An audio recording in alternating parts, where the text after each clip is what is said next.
Nutrition during pregnancy.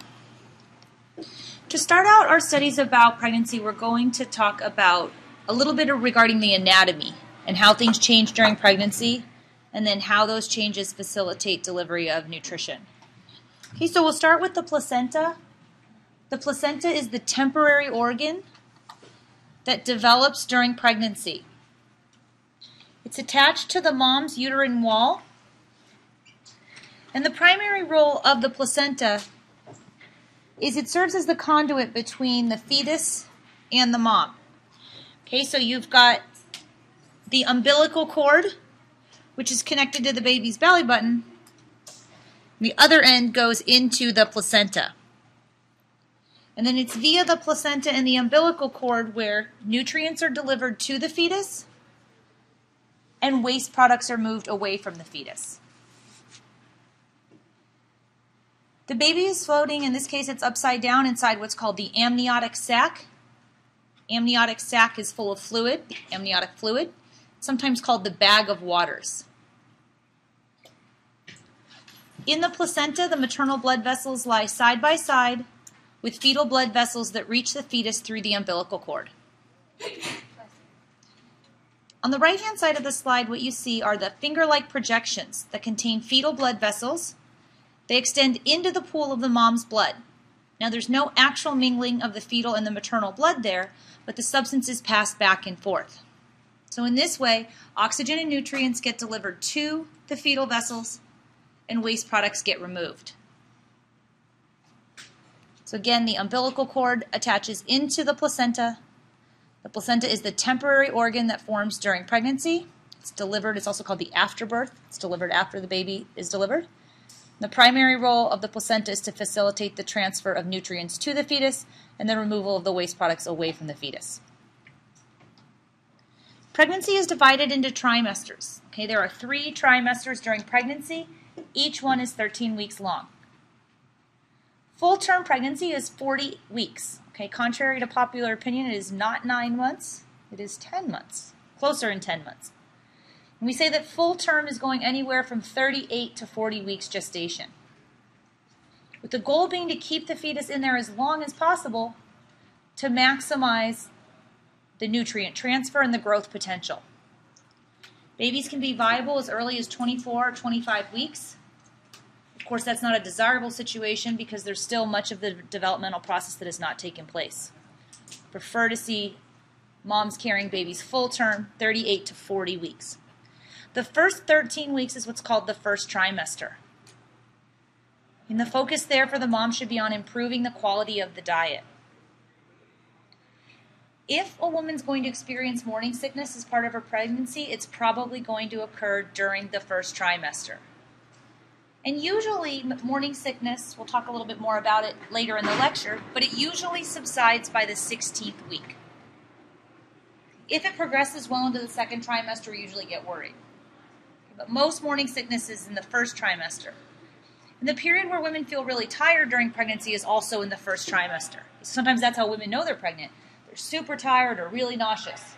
There's not a whole lot of other physiological changes going on. You might see a little bit of fatigue, swollen feet, constipation, or heartburn. In the second trimester is when you start to see weight gain. Okay? There's a lot of different physiological changes that occur. Things like the breasts start to increase by upwards of 30% in preparation for lactation, which is breastfeeding. In the third trimester, that's when a lot of the nutrient transfer occurs.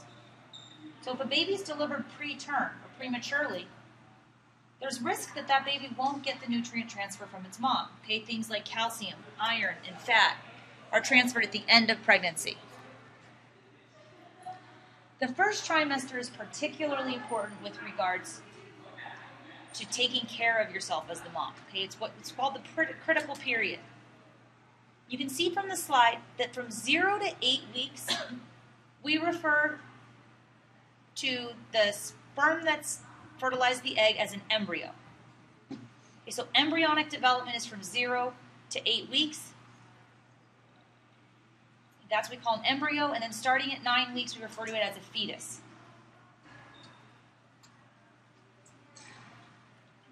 It's in that 3 to 8 week period where much of the important anatomy is developed.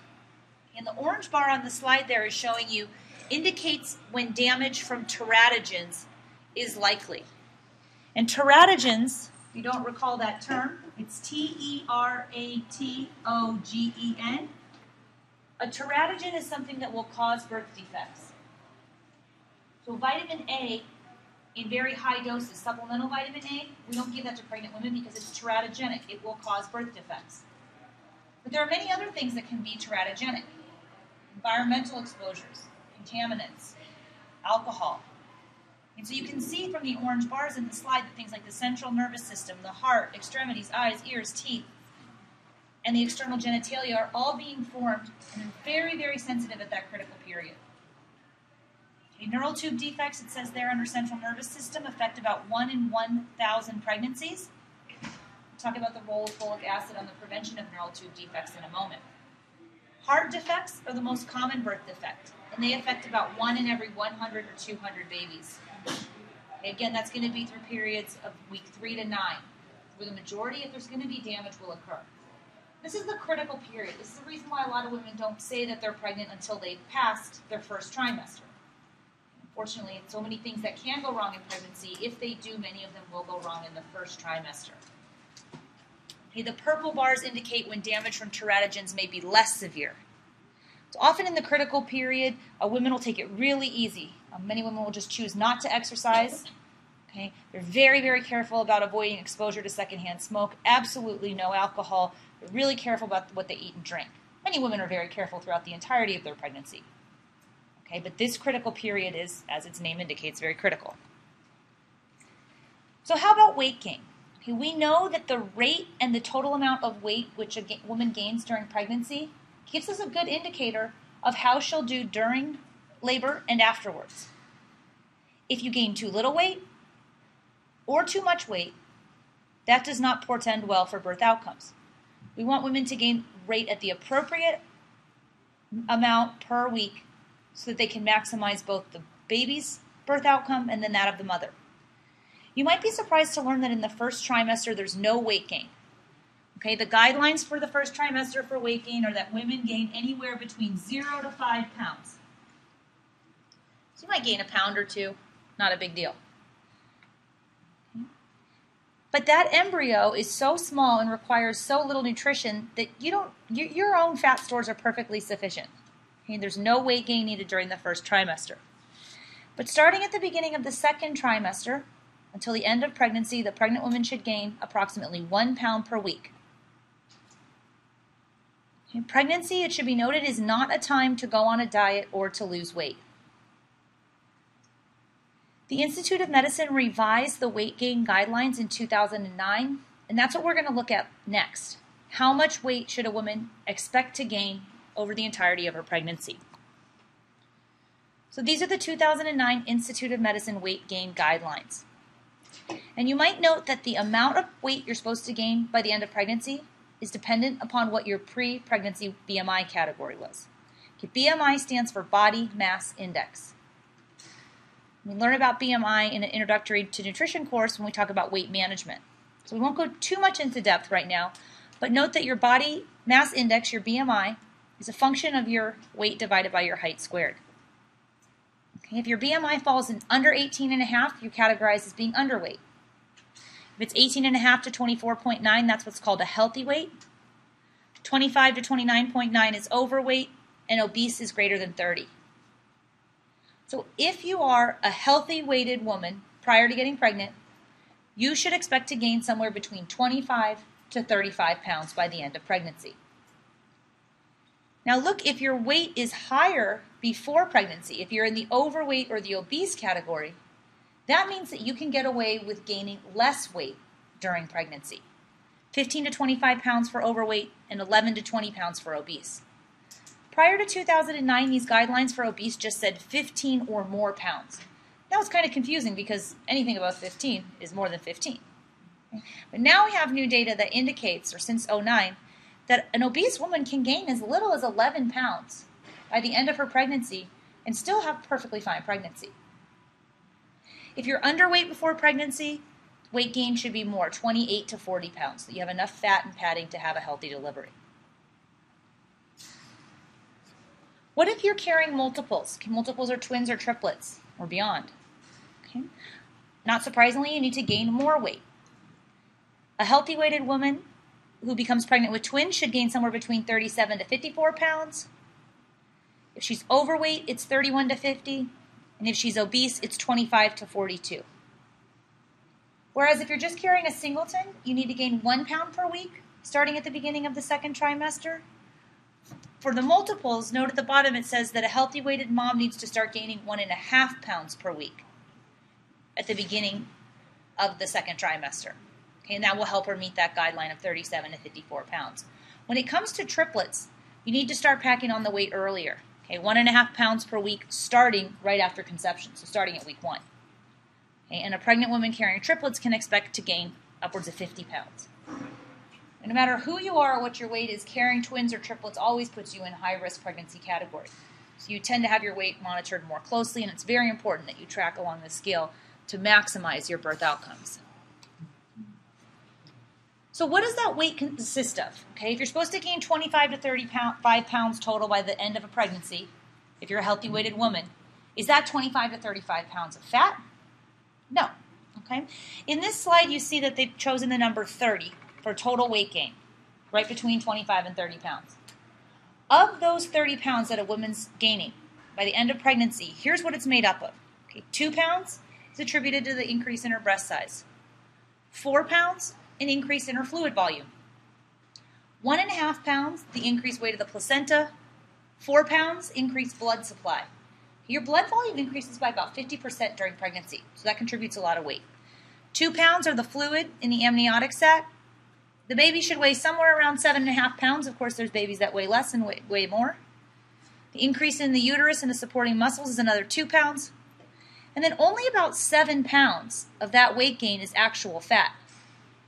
And this is an important concept for women to understand, that it's not just fat that you're gaining during pregnancy, especially if we're dealing with women who have underlying or a history of eating disorders. They tend to have an intense fear of fat, and it's really important that they understand that the weight gain, which they have to gain during pregnancy, is not just fat. Okay, there are many other important components that contribute to that weight gain. Ideally, we want women to achieve optimal nutrition before they even become pregnant. If you think about it, there's a lot of women who don't care about their health or care about their diet. Then they get pregnant and they think, oh shoot, it's not just me I'm dealing with anymore. Now there's someone else who my diet affects. So optimally, you get your diet in shape before you get pregnant. Being underweight or being overweight both can negatively decrease the likelihood of conception. So there's many reasons why males and females might struggle with infertility, but for females, a lot of the time, it may have to do with weight. You have more difficulty getting pregnant if you're underweight or if you're overweight. So getting to a healthy weight can help you conceive and become pregnant. It's a good rule of thumb to start your prenatal vitamin as soon as you're considering becoming pregnant. Usually that means when you go off your birth control or contraception, then go onto the prenatal vitamin. And the rationale behind that is because the prenatal vitamin contains folic acid, and the folic acid prevents against neural tube defects. Neural tubes form within the very early stages of pregnancy, oftentimes before a woman knows she's pregnant. Okay, so if you're just taking that vitamin as a good insurance policy and you get pregnant, you should have enough folic acid to prevent against neural tube defects. If you don't exercise, you should start exercising and get an exercise plan before you become pregnant, because your birth outcomes will be certainly optimized if you are exercising throughout pregnancy. And if you smoke, smokers should stop, because smoking during pregnancy leads to all sorts of respiratory and other health problems for the baby. Not to mention it ends up making babies that are very, very small. And small for gestational age babies have their own host of health problems.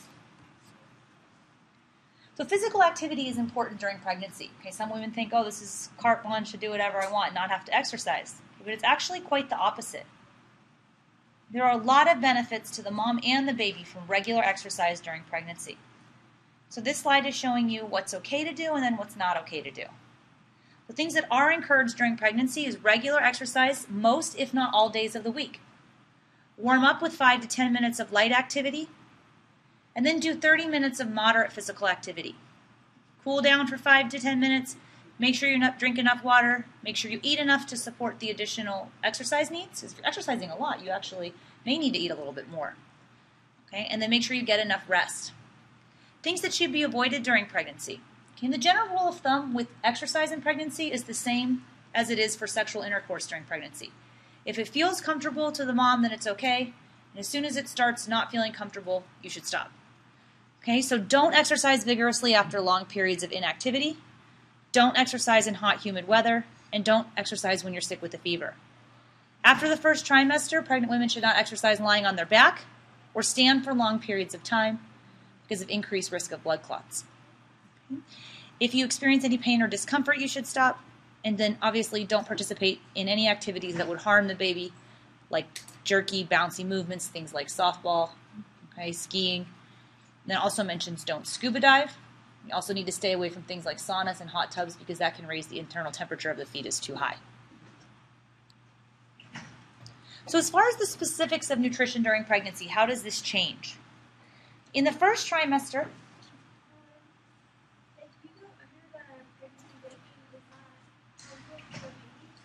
so the question is, if you go under the pregnancy weight gain guidelines, is that harmful for the baby? Yeah, definitely, because it means that the baby's probably not getting enough nutrients.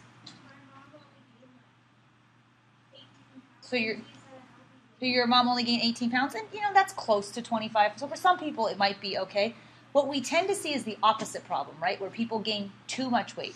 I know personally, I had a friend who she was so excited when she found out she was pregnant, she gained 30 pounds in the first trimester. 30 pounds in the first trimester. Then she gained another 30. That's 60 pounds. That's a lot harder to lose after you have the baby than 30 pounds. Okay? And then she got pregnant again pretty quickly, gained less weight, but definitely still up net pounds, 2 years after having babies, because it's really challenging to lose the extra weight. So we're a little bit more concerned with additional weight gain. Okay? It's probably, very likely that your mom or whoever could do fine with just 18 pounds. Okay? It's not surprising, though, that during the first trimester, you don't actually need additional calories. Okay, if you're not going to gain any extra weight, don't eat any extra calories. Now, sometimes that's challenging because you feel really hungry during the first trimester. For other women, if they have a lot of morning sickness and they're throwing up, they might actually be losing weight. In which case, when they start to feel better, maybe later in the day, try to eat a little bit more to replace what you might have thrown up. Okay, but if you don't have a ton of sickness, okay, you don't really need to eat a bunch more during the first trimester because you're not going to really gain any weight. So just eat your baseline calorie needs, what you've always eaten to maintain a healthy weight. And it's not till the second trimester where you add additional calories. Okay, so starting in the second trimester, you do your baseline plus 340 calories. And in the third trimester, baseline plus 450 calories. So if you had, let's say, a 2,000 calorie diet when you weren't pregnant to maintain a healthy weight, first trimester, keep eating 2,000 calories. Second trimester, do 2,340. Third trimester, do 2,450. Now, you guys know a little bit about what a calorie is, and 340 or 450 calories is not a ton of extra calories. It's the equivalent of something like a bowl of cereal with a piece of fruit, okay, an extra sandwich, a piece of fruit, a small hamburger. Okay. You don't get to go eat gallons of extra ice cream and junk food and snack foods, because you could easily surpass that and cause yourself to gain too much weight, and then you run into a bunch of problems. And the difference between the second and third trimester is hardly anything at all, right? 110 calories. It's basically just a banana. In this slide, you're seeing the difference between the nutrient needs during non-pregnancy, pregnancy, and lactation. Lactation is breastfeeding. Okay, the green line is for non-pregnant, yellow is for pregnant, and purple is for breastfeeding. Of all the nutrients that you see listed here, you might notice that calcium is unique because the needs for non-pregnancy and pregnancy are the same. During pregnancy, your body becomes a more efficient absorber of calcium. So you actually start absorbing more of it in the pregnant state, basically because the hormonal changes tell your body, listen, we're building an extra set of bones here, absorb as much calcium as you can. The DRI for calcium for pregnant and non-pregnant women is 1,000 milligrams. Most women only get about 800 milligrams a day. So if you're not meeting 1,000 when you're not pregnant, you got to make sure you at least get to 1,000 when you are pregnant. But note that the needs don't go up. Okay? Some of the other ones where the needs go up that are important, we're going to go through and look at them individually next. At the bottom, the pink box on this slide says that the increased need for iron in pregnancy cannot be met by diet or by existing stores. Therefore, iron supplements are recommended. Okay, no matter how much red meat you eat, you can't hardly get 27 milligrams from your diet. That's really challenging. Okay, so that prenatal vitamin becomes very important because it kind of fills in the gap for most of the iron needs that you have. So what does the diet for a healthy pregnant woman look like? Okay, if you look at the components here, you'll see that it doesn't really differ that much from what a diet should look like for a healthy non-pregnant person. Okay, there's 3 servings of low-fat dairy. If you can tolerate dairy, that's great. If you can't, take a supplement or do calcium-fortified things like soy milk, orange juice, or you can do tofu set with calcium salts. 3 or more servings of lean protein, 3 or more servings of vegetable, 2 or more of fruit, and then 6 or more servings of whole grains, breads, or pastas.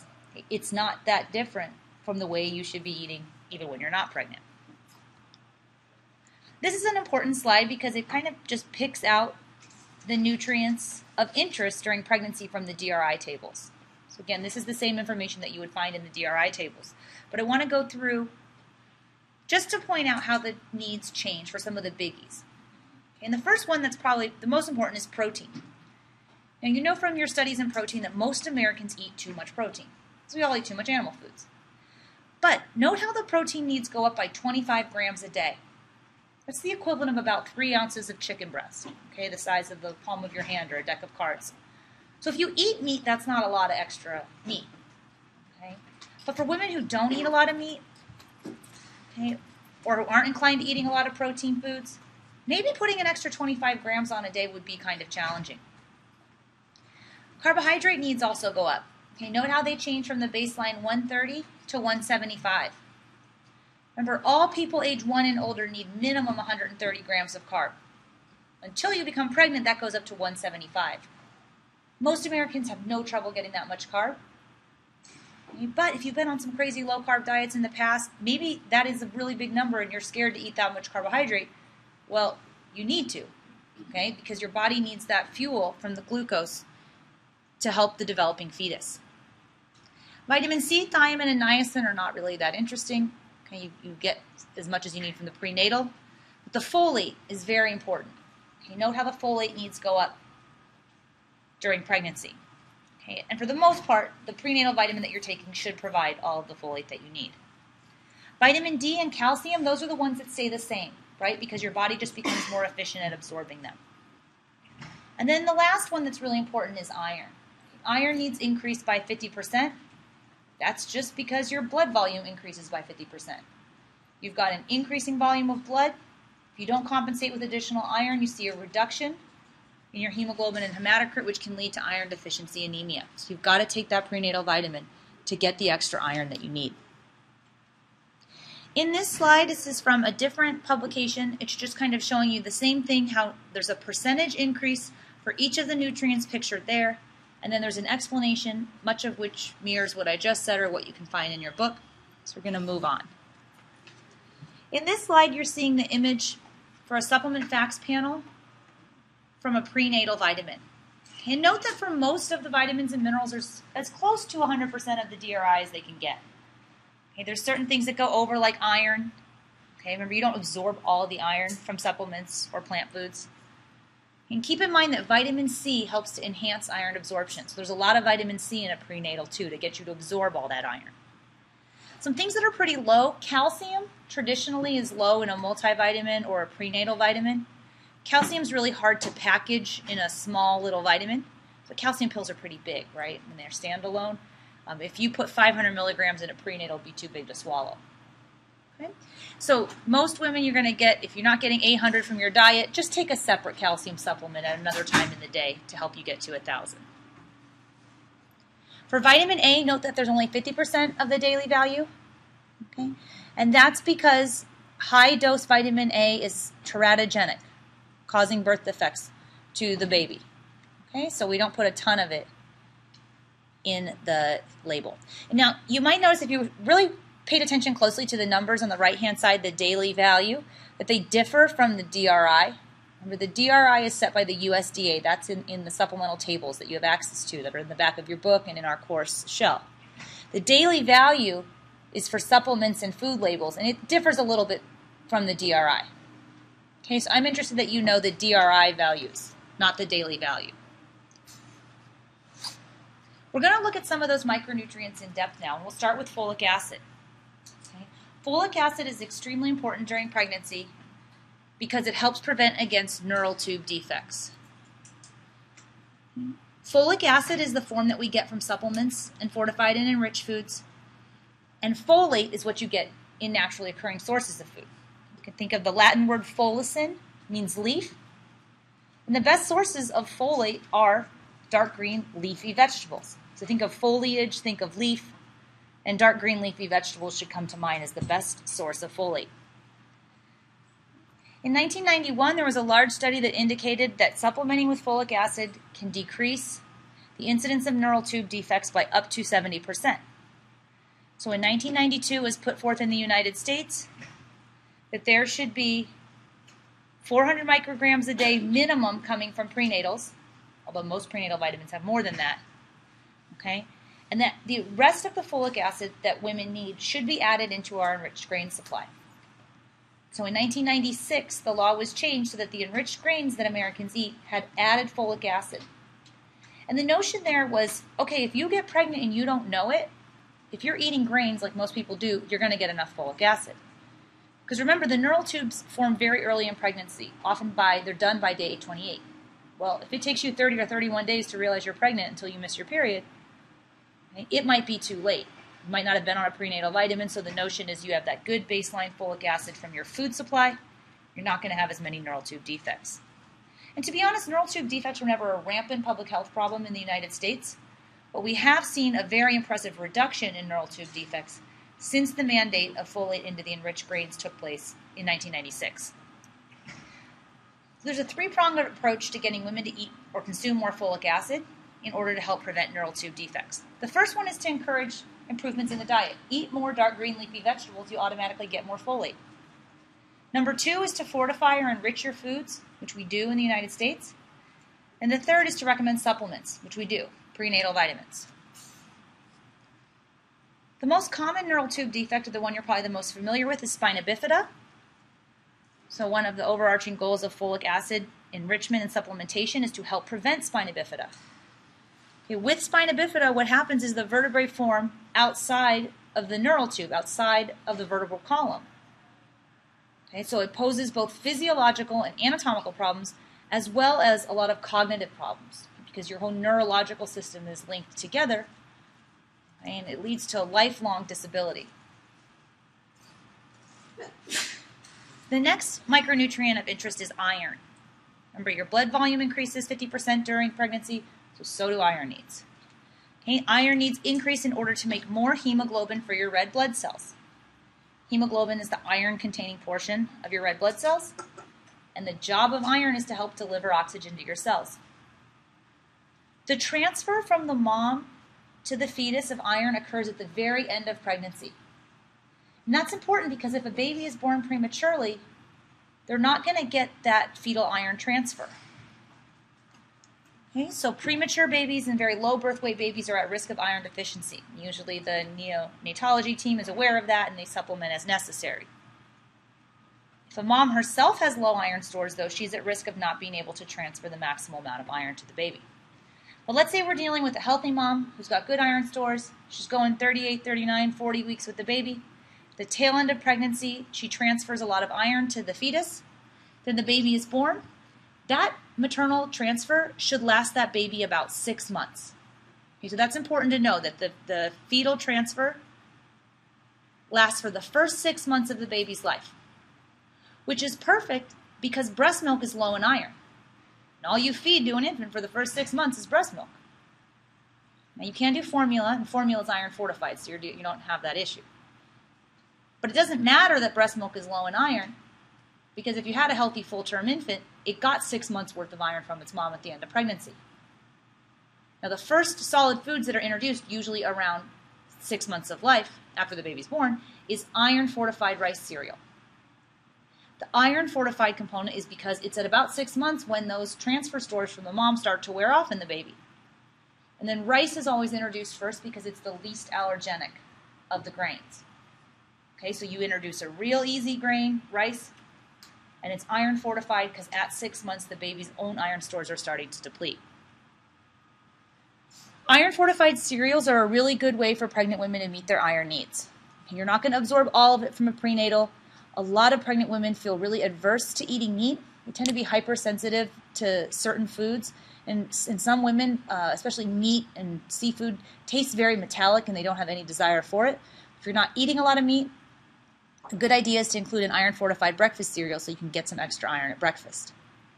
Remember, vitamin C helps enhance iron absorption. So if you have an iron-fortified breakfast cereal, have an orange with it, or a small glass of orange juice. Get that extra vitamin C to help your body absorb the iron. A little bit more about fortified foods during pregnancy. Okay, vitamin D can be an issue if you're not drinking a ton of milk. Remember, there's not a lot of naturally occurring sources of vitamin D. So you can do vitamin D fortified yogurt. There's calcium fortified juices that have vitamin D in it, or soy milk. Iodine is a problem. And we learned that with iodine deficiency in pregnancy, it can form something called cretinism in the baby. Cretinism is an irreversible form of mental retardation. If the pregnant mom is deficient in iodine, the baby is at risk for developing cretinism. Most women in the developed world, for example, the United States, have no issue with iodine deficiency. Because remember, the primary source of iodine in our diets is iodized salt. We all eat plenty of salt. Okay, if you live in a very remote area where perhaps salt is not iodized, and you are pregnant, you could run the risk of iodine deficiency, and it's very dangerous in the sense that it causes this form of retardation called cretinism. Folic acid, I think we've covered pretty thoroughly. And then iron. If you're looking for iron-fortified cereals, look for 20 to 45% of the daily value for iron.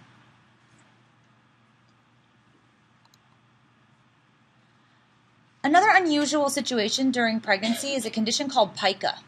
Okay, and this is one of those ones, it's rare. It's very unique though. Okay, and pica is kind of hard to believe. But it's a condition whereby pregnant women crave non-food substances. Okay? There's been documented cases of women eating and chewing on things like pennies, clay, pottery, mud, chalk, laundry starch. Okay, very unusual things. It's not something that's very well understood. It used to be thought that there was a link between nutrient deficiency and pica, that you're craving these weird things because you're deficient in some nutrients. But we know, and iron was the big one, we thought that you would be deficient in iron if you had these nutrient deficiencies. But when people with pica are treated with iron tablets, only about half of the cases of pica resolve. So there's the other half that we really don't understand why women are eating these things. Okay? And of course it's something that's, there's quite a stigma attached to that. You're going to be unlikely to just volunteer this information to your friends and your doctor. It's something that people tend to do in the privacy of their own homes. It's influenced very strongly by family tradition, ethnic and cultural lines. We see pockets of pica, particularly in the deep south, Alabama, Mississippi, but there's also pockets in Los Angeles. It tends to be more prevalent among certain African American groups, but it's not to say it's only limited to them. Okay. Pica and all cravings are indicative of hormonal changes. Okay, just because you have a craving when you're pregnant doesn't mean, let's say you crave pickles, that you're deficient in salt. That's not the case.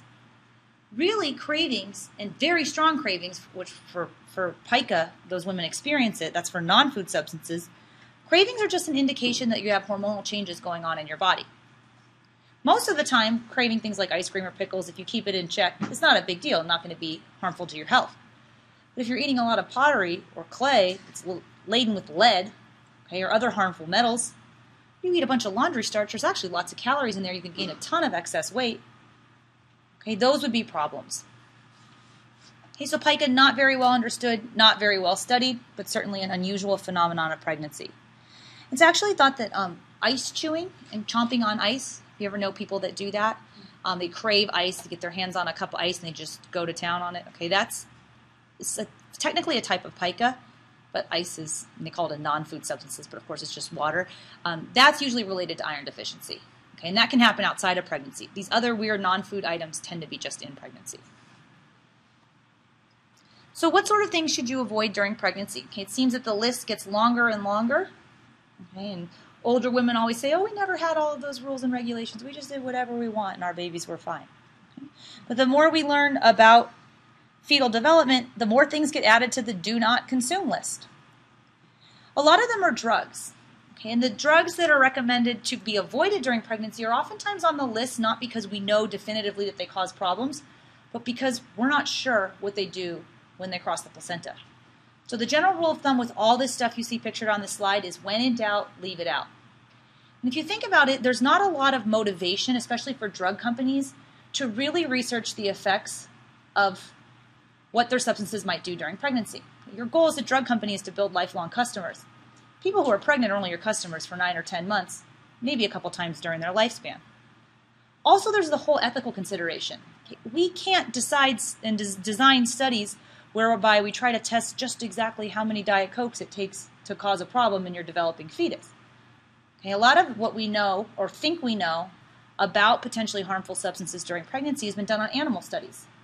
They don't always extrapolate cleanly to human populations. It's unethical to try to purposely damage a fetus with some of these products. And then thirdly, drug companies really have no financial incentive to study because you're only a short-term customer. Okay? So a couple of things that are pertinent regarding this list. Okay, alcohol. There's no place in pregnancy for alcohol. Every major association recommends against alcohol during pregnancy, no matter what your mom or your mother-in-law says. Okay? Caffeine. Caffeine's a challenging one because we all like and make coffee different and make tea differently. Different strengths, different sizes, different things we put in it. Okay, the general rule of thumb is to limit your caffeine to 300 milligrams a day. And that's kind of a silly recommendation because if you pick up a can of Diet Coke or you go to Starbucks and look at a cup of coffee, the caffeine can be all over the board, plus it doesn't have to be listed. So what 300 milligrams is approximately is 1 cup of coffee a day.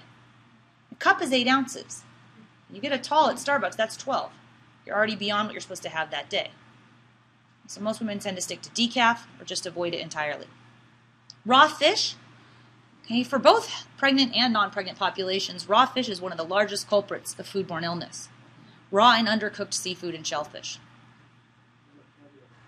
The question is caviar. Things like caviar and pate are recommended to not be consumed during pregnancy. Okay. Unpasteurized drinks, things like raw milk and raw juice. Okay, pasteurization we'll learn about when we talk about food safety. But the process of pasteurization is to heat a product to kill the potentially harmful pathogens. It does nothing to change the nutritional status, despite what some people will tell you. Okay? It's purely a safety mechanism, so when you're drinking unpasteurized products, there's potentially harmful levels of pathogens that you certainly should not consume when you're pregnant. High-dose supplemental vitamin A, you know by now, is teratogenic, so that should not be given to pregnant women. And many of the diabetes medications are not compatible with pregnancy.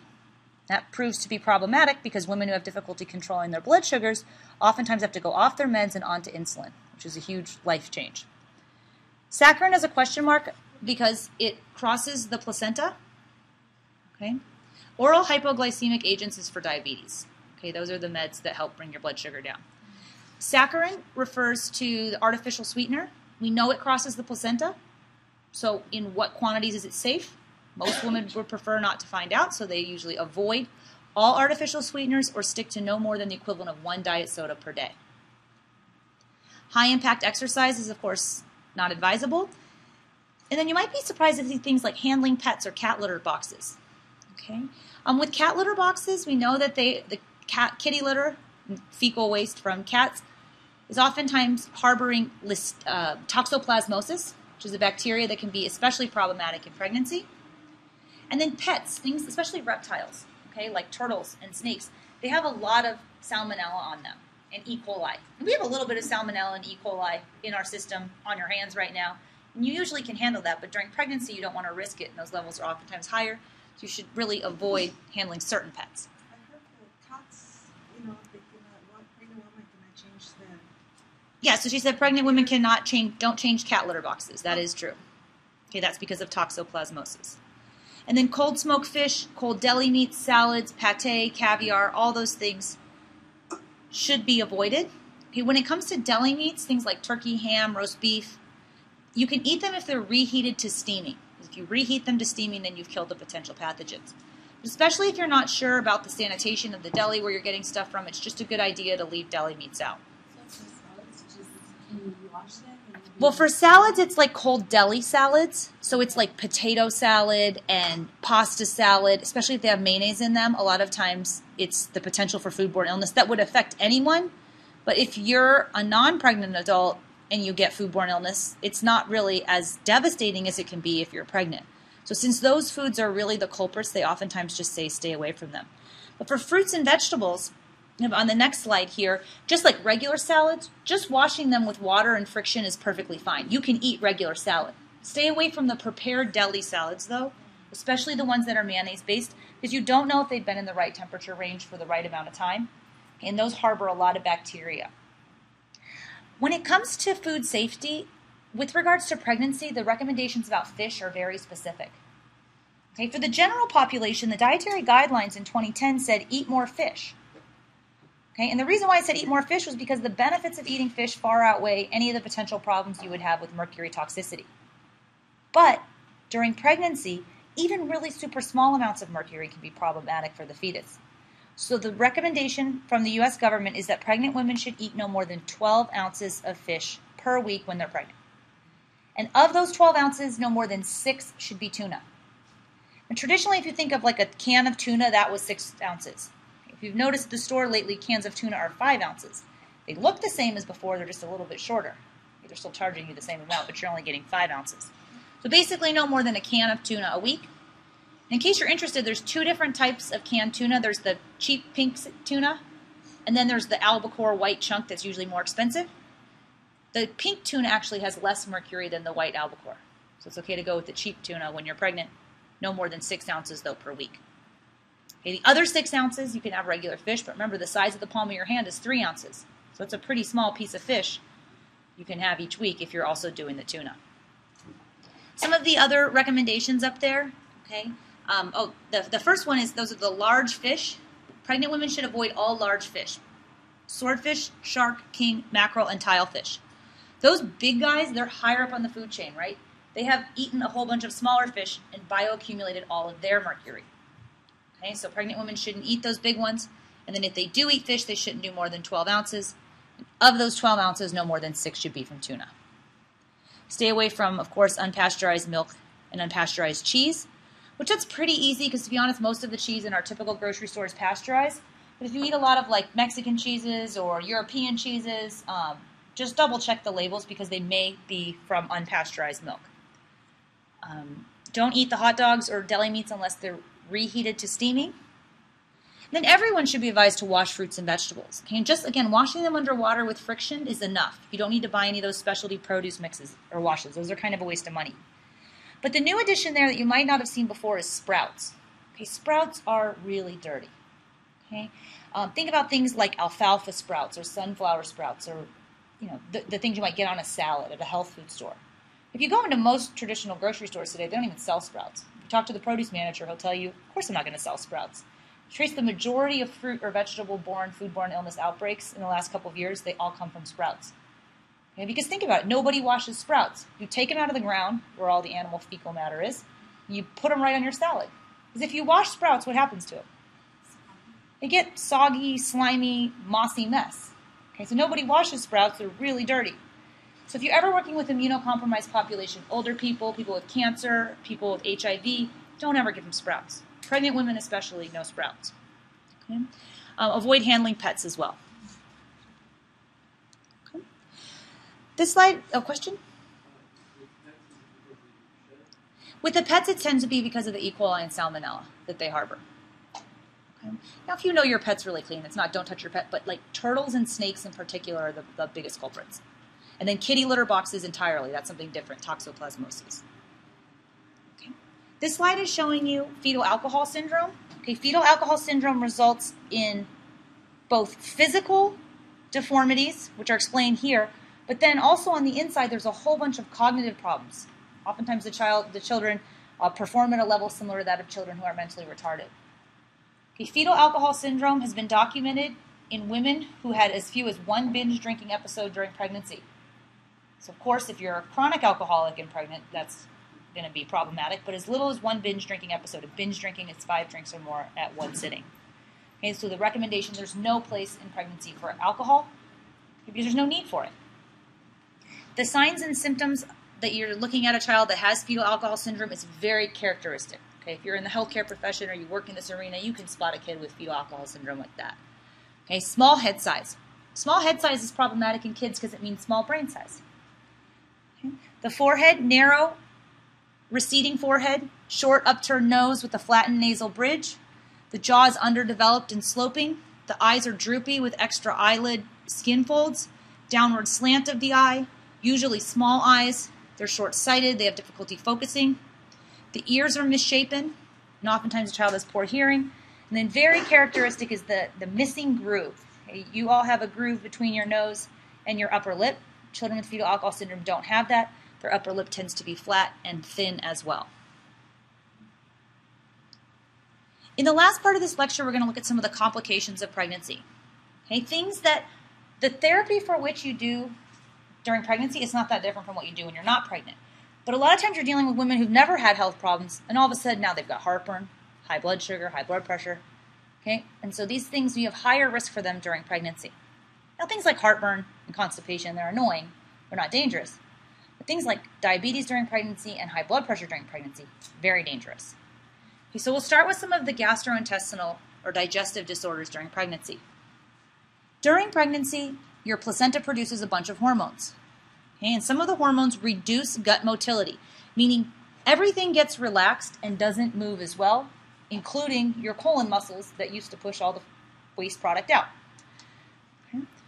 The recommendations for if you're constipated during pregnancy is the same as if you're not. Eat more fiber and drink more water, and try to get some exercise if you can.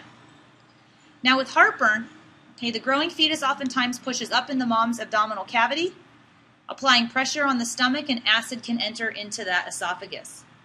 So if you have heartburn during pregnancy, try to stick to small, frequent meals, and don't lie down after you eat. Okay, try to walk. That's the same for everyone else who has heartburn, even if they're not pregnant.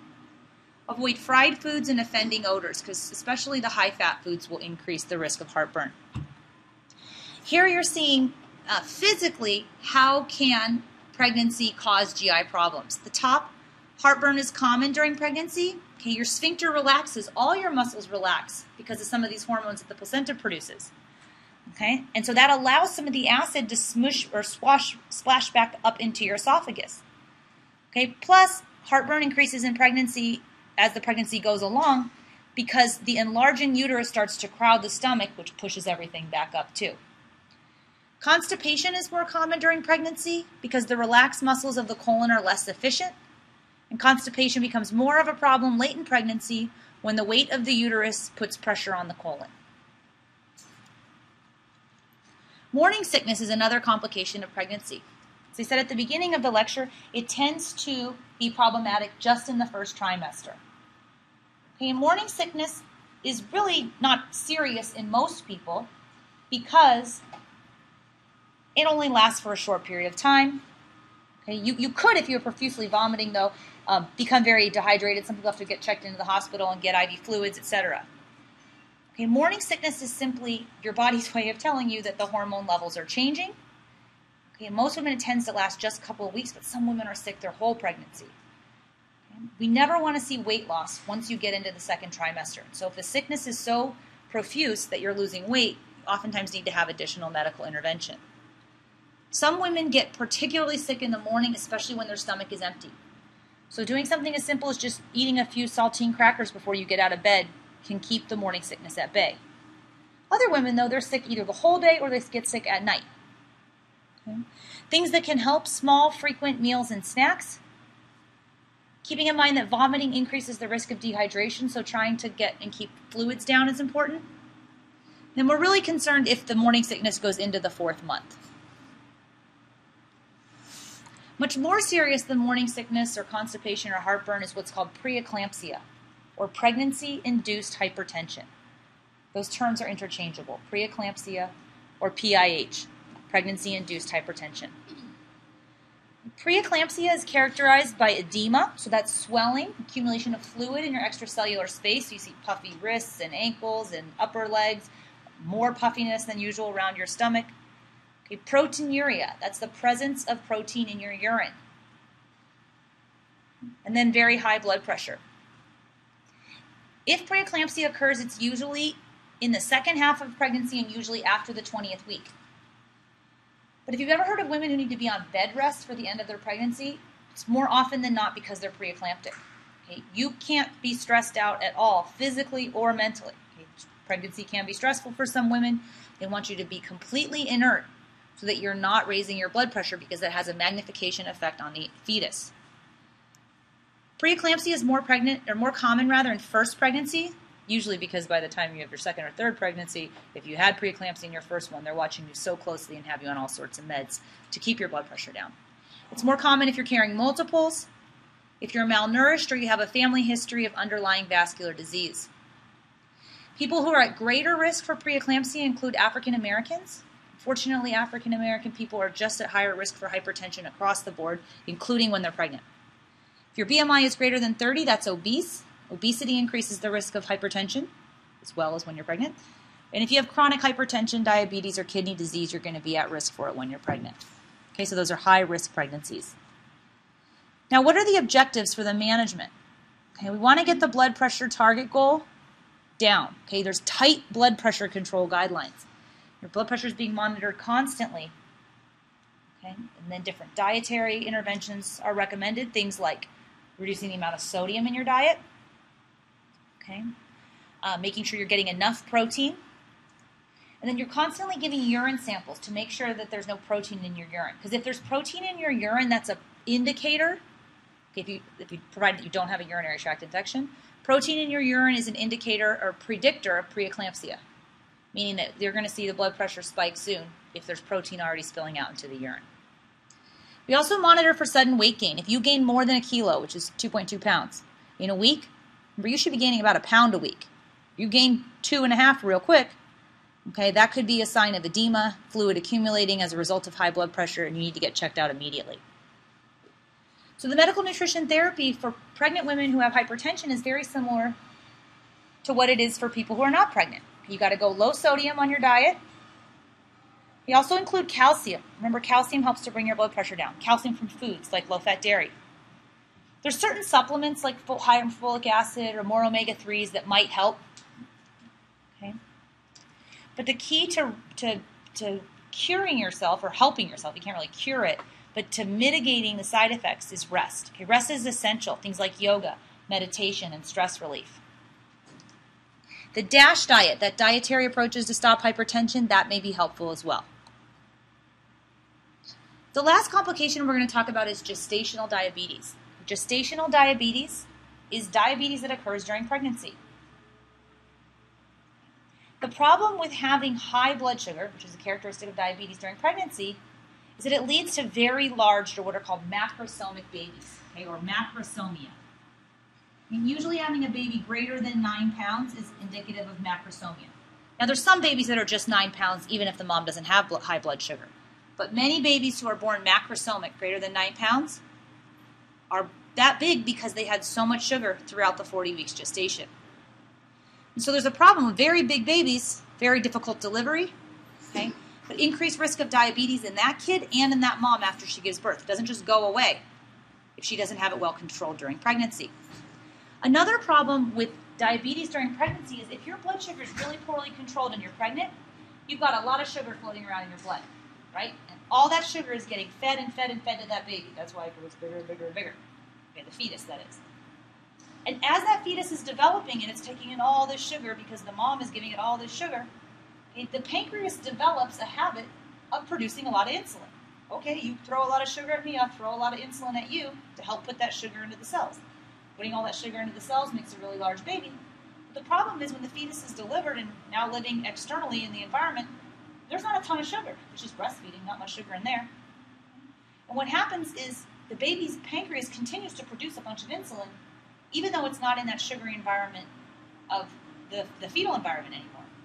So what can happen is if you produce a lot of insulin and there's not a lot of sugar, your blood sugar drops precipitously, and that can cause hypoglycemic reactions and even death in babies. So the goal is to not disrupt the pancreas's performance by giving it a bunch of sugar during the developmental phase. Keep the mom's blood sugar stable. Do they usually check for gestational diabetes in the 5th month? So the question is, do you usually check for gestational diabetes in the 5th month? No, it's usually at week 28. okay, which is going into in between the 6th and the 7th month. Okay? And if you're high risk, so if you're African American, Hispanic, if you've had diabetes before, if you're overweight, there's lots of things that increase your risk. They might screen your blood earlier, but all pregnant women at week 28 take what's called an oral glucose tolerance test. It's you drink a big, gross drink of sugar, and then they test your blood sugar an hour or 2 hours later to see if you've been processing it properly, and if you haven't, then you red flag all over the place for gestational diabetes, and they start watching you very closely. And many women can control their gestational diabetes with diet and exercise, but there are some women who, even if they have great diets and a lot of exercise, just can't control it, in which case they would need to be on insulin therapy. So what's a healthy weight for a newborn? Goal weight is about 7.5 pounds, but there's very healthy babies born at 9 and 10 pounds. But more often than not, 9 and 10 pound babies are the product of moms with poorly controlled blood sugar. And that's why continual prenatal care is important, so that these high-risk pregnancies can be identified. Okay, so that concludes our lecture on nutrition during pregnancy.